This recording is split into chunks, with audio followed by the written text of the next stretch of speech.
అన్నా నమస్తే, మీ పేరు? నమస్తే అన్న, నా పేరు గౌస్ భాషా. భాషా గారు ఏం చేస్తారు? నేను ఫ్యాబ్రికేషన్ వర్క్ చేస్తాను అన్న. ఏంటన్నా మరి ఈ రోజున బీసీలకి పొడుస్తున్నాడు చంద్రబాబు అని చెప్పి నిన్న వైసీపీ నాయకులు తాడేపల్లి ప్యాలెస్లో బీసీ సామాజిక వర్గ బీసీ గచ్చినట్టు కార్యక్రమం చేపట్టారు. మరేంటి అసలు ఈ రోజు చంద్రబాబు నిజంగానే బీసీలందరికీ వెన్నుపోటు పొడుస్తున్నాడా ఏంటన్నా అసలు? ఇప్పుడు ఒకటండి, ఇప్పుడు ఈ బీసీలు అన్నది ముందు రాజకీయంలోకి వచ్చింది చేసింది తెలుగుదేశం ప్రభుత్వం వచ్చిన తర్వాతే వచ్చింది. బీసీలకి పెద్దపీట వేసింది తెలుగుదేశం ప్రభుత్వం స్టార్టింగ్ నుంచి కూడా ఎప్పుడైనా సరే.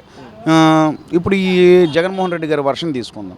బీసీలకు వెన్నుపోటు పొడుస్తున్నాడు చేస్తున్నా అంటే బీసీల మీద దాడులు చేసింది ఎవరండి? బీసీల మీద ఈ చేసింది ఎవరండి? ఇప్పుడు గతంలో వాళ్ళ అక్కని ఇలా ఏడిపిస్తున్నారని చెప్పి అమర్నాథ్ గౌడాస్ కుర్రాడు బీసీ, ఆ కుర్రాడు అడుగుతా చిన్న కుర్రోడిని ఏం చేశారండి వీళ్ళ ప్రభుత్వంలో? ఈ తగలబెట్టి ఇచ్చేసి అసలు ఎంత ఇచ్చేసారండి? వీళ్ళు బీసీల గురించి మాట్లాడుతున్నారు, బీసీలకి అన్యాయం చేస్తుందని. ఇప్పుడు బీసీలకి పెద్దపేట వేసిందే తెలుగుదేశం ప్రభుత్వం చేసింది ఇది. అంతెందుకు మొన్న ఈ వడ్డెర సామాజిక వర్గానికి చెందిన బీసీ మహిళకి సామాన్య కార్యకర్త ఆమెకి ఎమ్మెల్సీ ఇవ్వడం అంటే అది మామూలు విషయం అండి. అప్పుడు బీసీలకి పెద్దపేట వేస్తున్నారా చిన్నపేట వేస్తున్నారా అనేది ఇక్కడ కనపడుతుంది కదండి.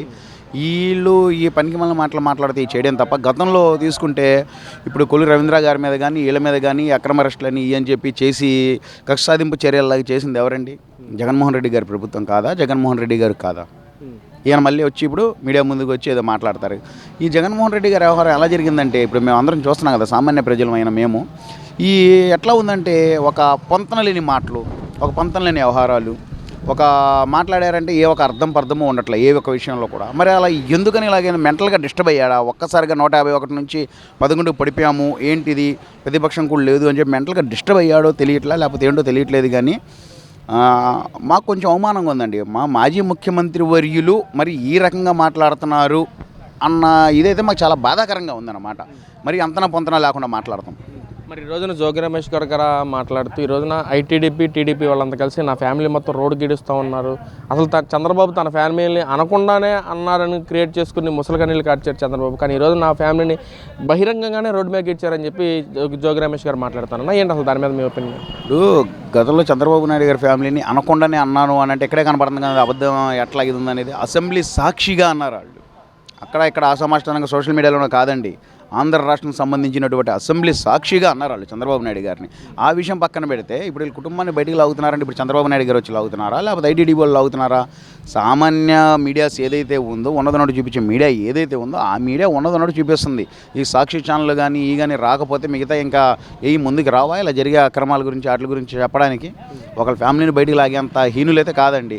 అయినా ఇప్పుడు జోగి రమేష్ ఏం పెద్ద పగలు పొడుస్తాడని చెప్పండి, ఆయన ఏం పెద్ద ఇదని చెప్పండి, ఆయన ఫ్యామిలీని బయటికి లాగేసి వీళ్ళకి వచ్చే ఉపయోగం ఏంటండి? ఇప్పుడు ప్రజాదరణ ఏమన్నా బాగా గట్టిగా ఇదైపోయి రాష్ట్రం మొత్తమే ప్రభావం చూపించగలిగినటువంటి ఒక నాయకుడు అండి జోగి రమేష్? కాదు కదా. మరి ఆయన మీద అంత కక్ష సాధింపు చేసి ఆయన ఫ్యామిలీని అంత లాగాల్సినంత ఇది వీళ్ళు పని బాటలు మానుకొని వీళ్ళు ఎందుకు చేస్తారండి? కనబడుతుంది కదా. మరి ఇది ఏంటంటే ఒక కామెడీగా ఉంది ఆయన చెప్పే మాటలు. అంటే ఇక్కడ జగన్మోహన్ రెడ్డి గారు గతంలో 2019-24లోనే బీసీలకి అధిక ప్రాధాన్యత దాదాపు 50% పదవులు బీసీలకు కట్టబెట్టారు. కానీ చంద్రబాబు నాయుడు గారు ఏదో తూతూ మంత్రంగా 34% రిజర్వేషన్ అని చెప్పి స్థానిక ఎలక్షన్స్లో ఏదో తూతూ మంత్రంగానే అమలు చేస్తారు. అసలు అది కూడా అమలు చేయడు చంద్రబాబు. కానీ జగన్మోహన్ రెడ్డి గారే 2019-24 మధ్య 50% పదవులని బీసీలకు కట్టబెట్టాడని చెప్పి మాట్లాడుతాను. ఏంటన్నా? ఇప్పుడు 50% కాదండి 27% ఇస్తాము అని చెప్పి జగన్మోహన్ రెడ్డి గారు అప్పుడు చెప్పారు. కానీ వాస్తవానికి ఆలోచిస్తే 27% కూడా ఎక్కడిచ్చారయ్యా అంటే ఈయన ఎక్కడ కనపడలేదండి. ఇచ్చారు ఒక 10-12% అయితే మహా అయితే ఇచ్చుంటారేమో, కానీ ఇది లేదు. ఇప్పుడు చంద్రబాబు నాయుడు గారు 34% ఇస్తాను అన్నారు. 34% ఇస్తారని నిజంగానే అది అమలు జరిగితే అది చేస్తే జీవితాంతం ఈ బీసీలందరూ కూడా, ఇప్పుడు మేము కూడా మైనార్టీ, బీసీ మైనార్టీలో అందరం కూడా ఇక్కడ ఈ తెలుగుదేశం ప్రభుత్వాన్ని కూటమి ప్రభుత్వాన్ని కట్టుబడి ఉంటాం అన్నమాట.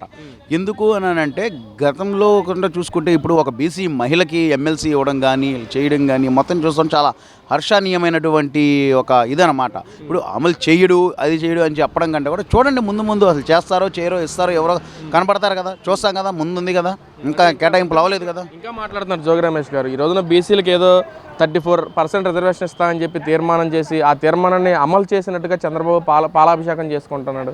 చంద్రబాబుకి దమ్ముంటే ఆ 34% స్థానిక ఎలక్షన్స్లో ఇచ్చే దమ్ము నీకు ఉందని చెప్పి కూడా జోగి రమేష్ గారు మాట్లాడుతానన్నా. ఏంటన్నా? ఇప్పుడు ఇక్కడ ఒకటనా పాలాభిషేకం చంద్రబాబు నాయుడు గారు వచ్చి ఆయన చిత్రపటానికి ఆయన చేసుకోవట్లా, ఆయన 34 రిజర్వేషన్ కల్పించాలి అన్న ఒక ఇది ఆలోచన విధానాన్ని తీసుకొచ్చారు కాబట్టి ప్రజలందరూ కలిసి ఆయనకి పాలాభిషేకం చేస్తున్నారండి. అదొకటి గమనించాలి. ముందు ఎవరెవరికి చేస్తున్నారు పాలాభిషేకం ఏంటనేది. అంటే బీసీల మీద ఇంత ప్రేమ చూపిస్తున్నటువంటి కూటమి ప్రభుత్వం దానికి ముందడుగేసినటువంటి చంద్రబాబు నాయుడు గారికి పాలాభిషేకం చేస్తున్నారు. అందుకని చంద్రబాబు నాయుడు గారు ఎక్కడ చేసుకోవట్లా. ఇది ఒక పొలిటికల్ పార్టీలు చేయట్లేదండి, సాధారణ ప్రజలు చేస్తున్నారు పాలాభిషేకం అనేది. అదొకటి గమనించాలి ముందు ఈ జోగి రమేష్ గారు. అంటే ఇక్కడ రిజర్వేషన్ పేరుతో ఒక ఓటు బ్యాంకింగ్ క్రియేట్ చేసుకోవడానికి ఈ విధంగా చేశాడు, కానీ నిజమైన చిత్తశుద్ధి ఉన్న నాయకుడు జగన్మోహన్ రెడ్డి అంటా ఉన్నారు. మరి ఇప్పుడు గతంలో 164 సీట్లు కూటమి ప్రభుత్వంకి ఎలాగొచ్చినాయండి. మళ్ళీ ఇంకా ఓటింగ్ బ్యాంక్ అంతకంటే ఓటు బ్యాంకింగ్ కావాలి ఇంకా ఆయనకి.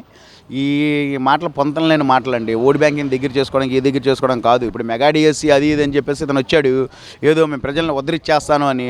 వాస్తవం మాట్లాడితే మనం ఏం జరిగిందండి, మెగా డిఎస్సీ కానీ ఛాలెంజ్ చేశారు నారా లోకేష్ గారు. ఈయన ఎందుకు వెళ్ళలేదండి, దానికి ఎందుకు వెళ్ళి మాట్లాడలేకపోయారండి, డిబేట్కి ఎందుకు వెళ్ళలేదండి. ఈయన సామాన్య ఎమ్మెల్యే జగన్మోహన్ రెడ్డి గారు, ఒక మినిస్టరు రమ్మని డిబేట్కి కూర్చున్నాడు. అంటే ఇతనికంటే కూడా పెద్ద హోదా, ప్రభుత్వ పరంగా మన రాజ్యాంగ పరంగా పెద్ద హోదాలో ఉన్నటువంటి వ్యక్తి రమ్మని డిబేట్కి పిలిస్తే వంకలేసుకొని కూర్చున్న వ్యక్తి జగన్మోహన్ రెడ్డి. ఈయన మాట్లాడుతున్నాడు ఈరోజు వచ్చి.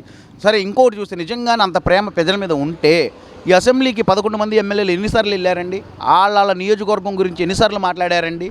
కనబడుతుందిగా కపట ప్రేమ ఎవరిదో నిజమైన ప్రేమ ఎవరిదో అనేది క్లియర్ కట్గా ఇక్కడ కనబడుతుందండి. దీనికి ఏదో నామకార్థ మాటలు చెప్పేది బురద జల్లే వ్యవహారాలు చేసి బురద జల్లి చేస్తే ఇదే ఉండదండి. గతంలో ఎంతమంది ఇప్పుడు స్టూడెంట్స్ చదువుకొని డిగ్రీ పట్టాలు పట్టుకొని బయటకు వచ్చారు, వాళ్ళలో ఎంతమందికి నువ్వు ఉద్యోగాలు ఇవ్వగలిగావు గత 5 ఏళ్లలో చెప్పండి. 5,000 రూపాయలకి వాలంటీర్ ఉద్యోగాలు చేయలేక సతమతం అవుతూ అలాగని ఖాళీగా ఉండలేక పక్క రాష్ట్రాలకు వెళ్ళి నానా యాతన అనుభవించి ఎలక్షన్ వచ్చిన తరుణంలో ఆ కడుపు మంటతో ప్రతి ఒక్కళ్ళు కూడా బయలుదేరి వచ్చి 85% పైచీలకు ఓటింగ్ చేసి అత్యధిక మెజార్టీతో కూటమి ప్రభుత్వాన్ని గెలిపించుకున్నారు. గెలిపించుకున్నటువంటి నమ్మకాన్ని నిలబెడుతూ రాగానే ముందు మెగా డిఎస్సీ మీద సంతకం చేసి 16,000 మందికి ఉద్యోగాలు ఇచ్చారు. తర్వాత 6,000 పైచీలకు మంది కానిస్టేబుల్కి ఉద్యోగాలు ఇచ్చారు. ఇప్పుడు 10,000 పైచీలకు ఉద్యోగాలు ఇవ్వడానికి సన్నాహాలు చేస్తుంది కూటమి ప్రభుత్వం. ఇటువంటి ప్రభుత్వం మీద బురద జల్లడానికి కొంచెం సిగ్గుండాలి.